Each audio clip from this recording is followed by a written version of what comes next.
90s, we had many cultural shifts in music specifically, and obviously for the better, of course. And 90s rock has changed a lot since the 80s because it was mainly focused on hard rock, glam, and heavy metal. But there was something brewing on the West Coast and it changed how a lot of people dress. And this subgenre is called grunge. So in today's video, we're going to be talking about grunge fashion and why it's important to American fashion and how we dress today. So please leave a like and subscribe. Now this genre of music was founded in 1980s and then took off in the 1990s. It was pioneered in the Pacific Northwest region of the US, mainly the Seattle area. Most historians claim that it derives from heavy metal or punk rock, and the derivatives of it are nu metal, so groups like Limp Bizkit. The interesting aspect of this genre is the set of the tone of the guitar. The tone was very distorted, but still angelic and yet noisy at the same time, and soothing. It was accompanied by angsty lyrics for the youth that could relate at that time, and the subject matter spoke about abuse, psychological trauma, isolation, addiction, love of freedom, and heartbreak. As most themes on the channel, it started as an underground movement and later got notoriety as time went on, which happens to a lot of counterculture movements. People tend to hate it at first and then love it later. There are many groups that came out of this movement and this genre. Nirvana is one of them, Pearl Jam, Soundgarden's Alice in Chains, and Stone Temple Pilots Core. Each group has a classic album, and I recommend all of them if you want to start. But the best way to start with grunge music, I would say, is Pearl Jam's 10 or Nevermind by Nirvana. During the mid-90s, this movement started to lose momentum. However, their work inspired generations of youth and started to get them to be introspective, to view the world differently, to question society and where you live and how you fit in it, which makes sense in theory, since the term grunge is used as someone who is repugnant. The styling of each group was very different.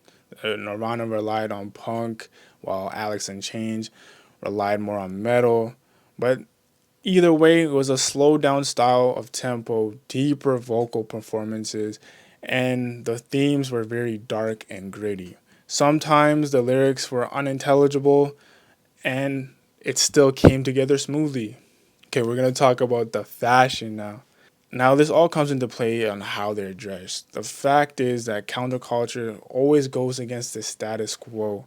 So in grunge, you clearly see how they went against the system. It's mainly about everyday look and not overdoing it.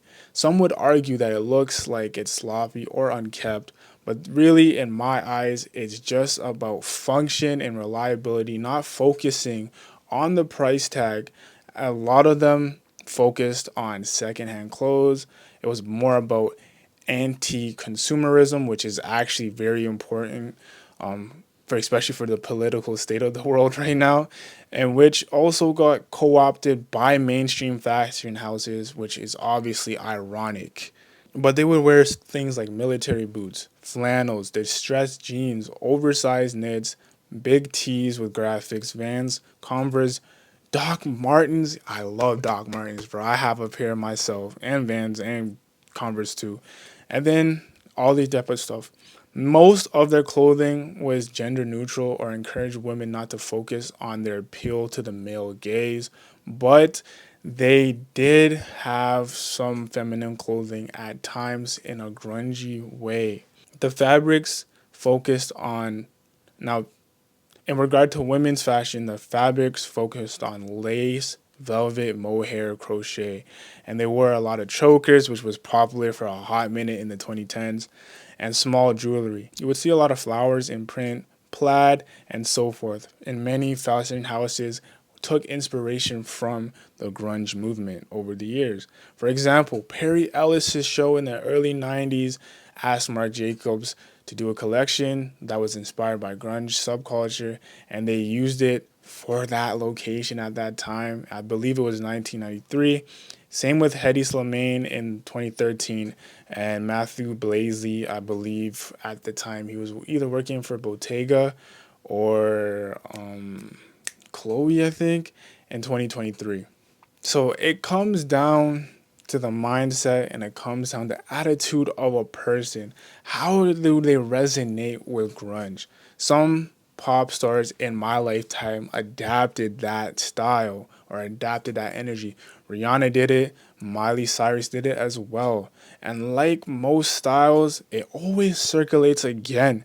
I think in the 2010s, grunge was seen in small pockets of mainstream fashion, especially with women. But a lot of guys did wear distressed clothing in the 2016 in that era in a modern take. A lot of people were wearing distressed jeans. With the resurgence of vintage wear and thrifting, you can see how grunge is still relevant today and the philosophy still sticks. I do believe that the current politics are at play, that people once again will return to grunge full force. Maybe not in the way it once was, but they'll take aspects of it. I can see some clothing coming back, some styles that were worn 30 years ago definitely coming back as we know fashion is cyclical, and I believe that it will encourage less overspending, less consumerism, and keeping up with the Joneses. That's why every counterculture, if you dress it and you style and you take inspiration from it, you cannot lose the ethos because these people created that style for a purpose and there's a meaning behind it. So grunge is important and its presence in fashion and music will never be duplicated and it's forever will be cemented. The mindset can be two-edged in a sense. You become more self-aware and conscious, and at the same notion, it tends to focus on self-pity and borderline nihilistic. That just comes with the territory, and no subculture is perfect, but every subculture is necessary in order to drive free expression to the highest degree. So let me know in the comment section down below which artist or which grunge brand do you like the most if you have one, and which ways would you implement grunge into your everyday wardrobe? I love grunge music, huge fan. I need to get some on physical copy. I think I only have one album and then a pop punk album. I have like Green Day and then I have Pearl Jam. I need to get Nirvana and Alice in Chains in there. But yo, guys, I'm telling you, grunge is the way. I have it in my wardrobe too, and hopefully you will too. This has been your boy Darius D signing off once again. Y'all stay suave, live long, and prosper. You feel me?